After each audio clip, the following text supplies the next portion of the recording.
देते हैं तो पर्याप्त है।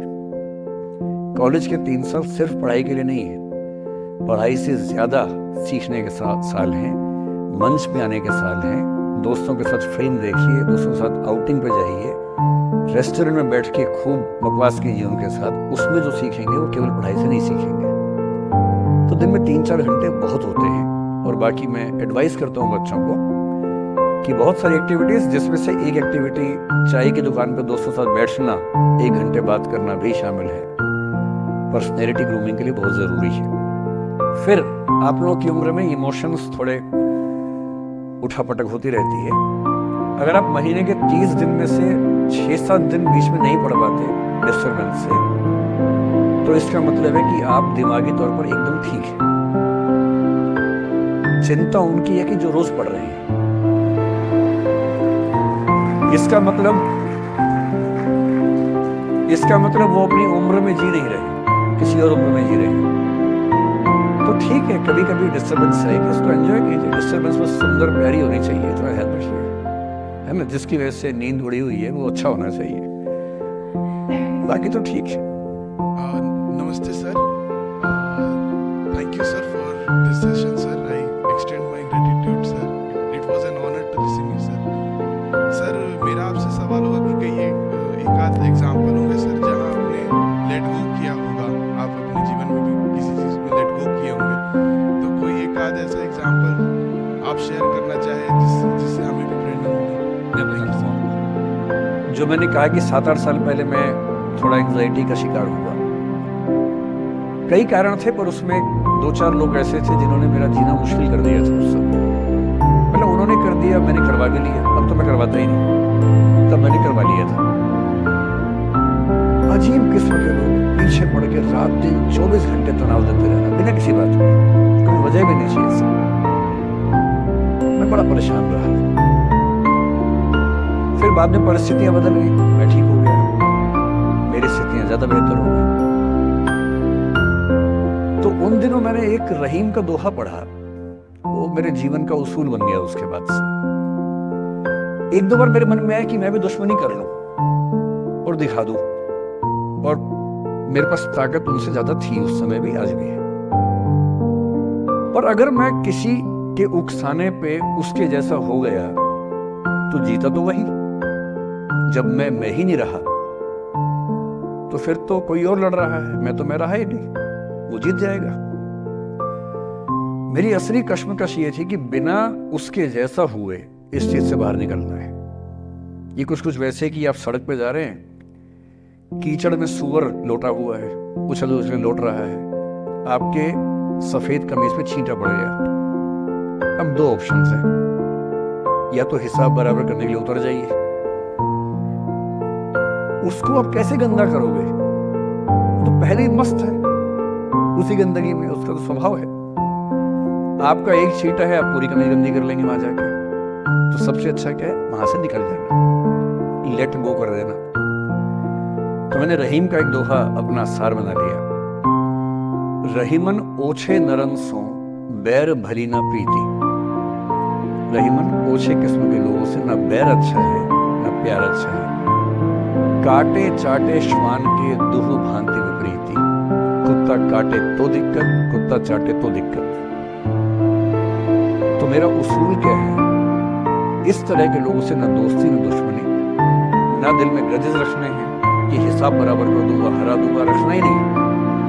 और मेरी ठीक ठाक दोस्ती तो क्या होगी, मतलब जब हम मिलते हैं बड़े प्यार से मिलते हैं, मुझे दिक्कत है ही नहीं, नाराजगी भी नहीं है। मुझे लगता है कि वो अपना धर्म निभा रहा था, मैं अपना निभा रहा हूं। और अगर मैं दुश्मनी पाल लेता, अपना बीपी बढ़ाता, डायबिटीज करवा लेता, मैंने पाला ही नहीं, ना मैं पालता हूँ। और भी ऐसे कई इंस्टांसेस हैं जहाँ दुश्मनी करने का पूरा स्कोप था, और मैं दुश्मनी करता नहीं, मुझे शौक ही नहीं दुश्मनी करने। मेरा दुनिया में एक भी दुश्मन नहीं है, मतलब मैं कईयों का हूं, मेरा एक भी नहीं है। जो मुझे अपना दुश्मन मानते हैं वो मेरे दुश्मन नहीं है, मेरे लिए वो परिचित हैं, जो मित्र हो सकते थे या हो सकते हैं। फिलहाल मित्र नहीं है, लेकिन दुश्मनी नहीं है। और अगर दुश्मनी कभी हो भी जाए ना, ये ध्यान रखना है कि बाद में दोस्ती हो सकती है। बशीर बद्र ने कहा है, दुश्मनी जमकर करो लेकिन ये गुंजाइश रहे, अगर कभी हम दोस्त हो जाएं तो शर्मिंदा ना हो, ये मैं ध्यान रखता हूँ हमेशा। नमस्कार सर। नमस्कार सर, मेरा नाम रश्मि श्रीवास्तव है और मैं यहाँ हिंदी ऑनर्स द्वितीय वर्ष की छात्रा हूँ। सर, सबसे पहले तो मैं आपको बहुत बहुत धन्यवाद देना चाहूँगी सर। आपसे मिलकर बहुत अच्छा लग रहा है मुझे और ये मेरे लिए बहुत बड़ी सौभाग्य की बात है।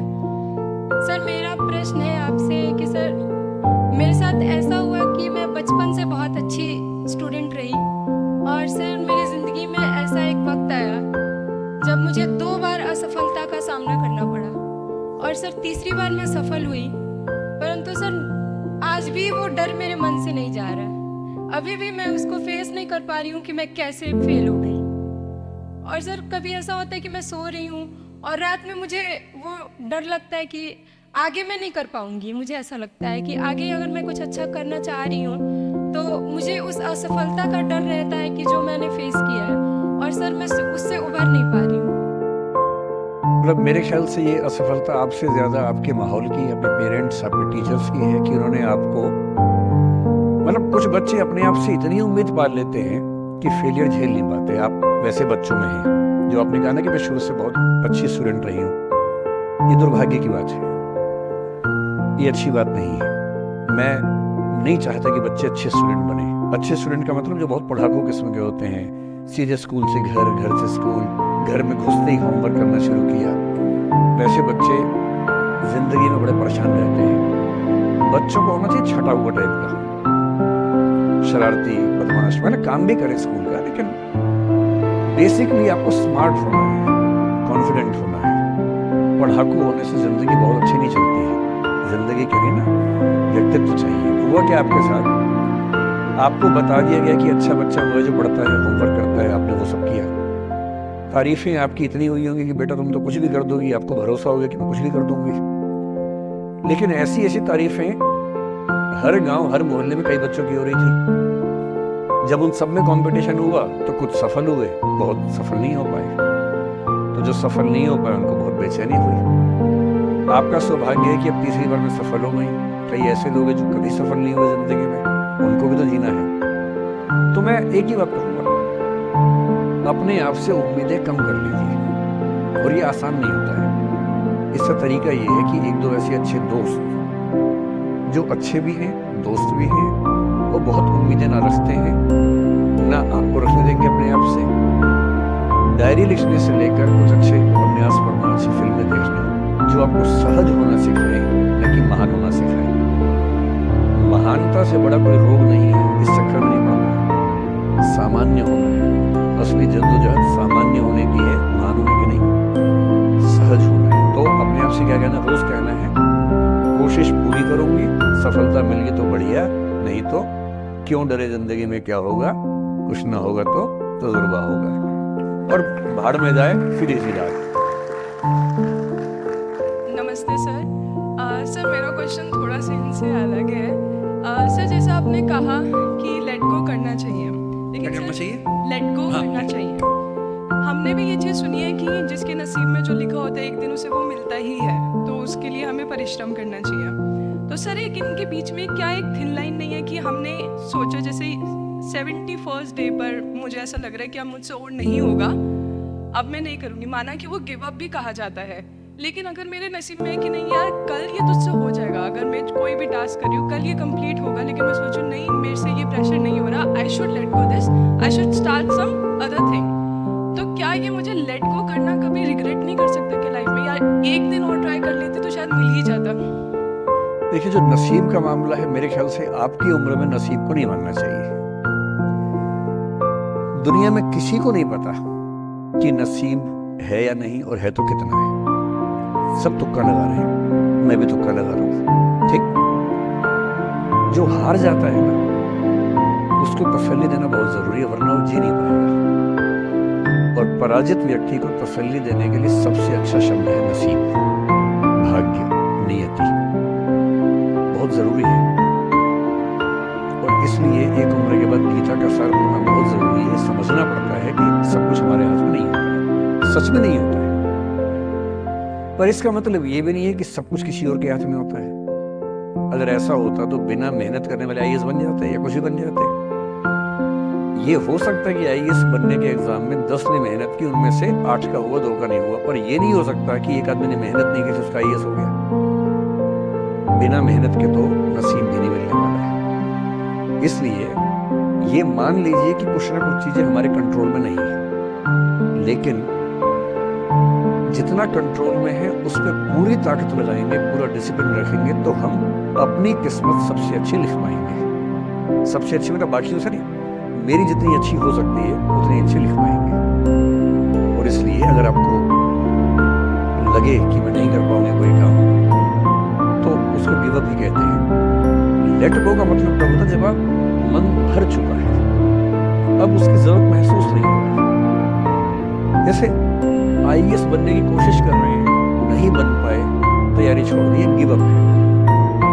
बन गए, नौकरी की, मजा नहीं आया, छोड़ दिया, ये लेट गो है। लेट गो करने के लिए पहले हासिल करना पड़ता है, या हासिल होने से पहले उस मनोभूमि पर पहुंचना पड़ता है जहां हासिल होने का सुख आपने महसूस कर लिया और उसमें मजा नहीं आया, ठीक ही है, औसत है, तब छोड़ दिया।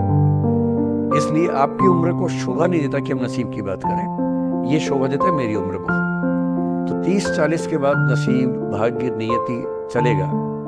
फिलहाल कर्म पे भरोसा कीजिए, मेहनत, डिसिप्लिन और मोटिवेशन से ज्यादा महत्वपूर्ण है डिसिप्लिन, ध्यान रखिएगा। मोटिवेशन का ग्राफ ऐसा होता है, फिर ऐसे नीचे आता है धीरे धीरे।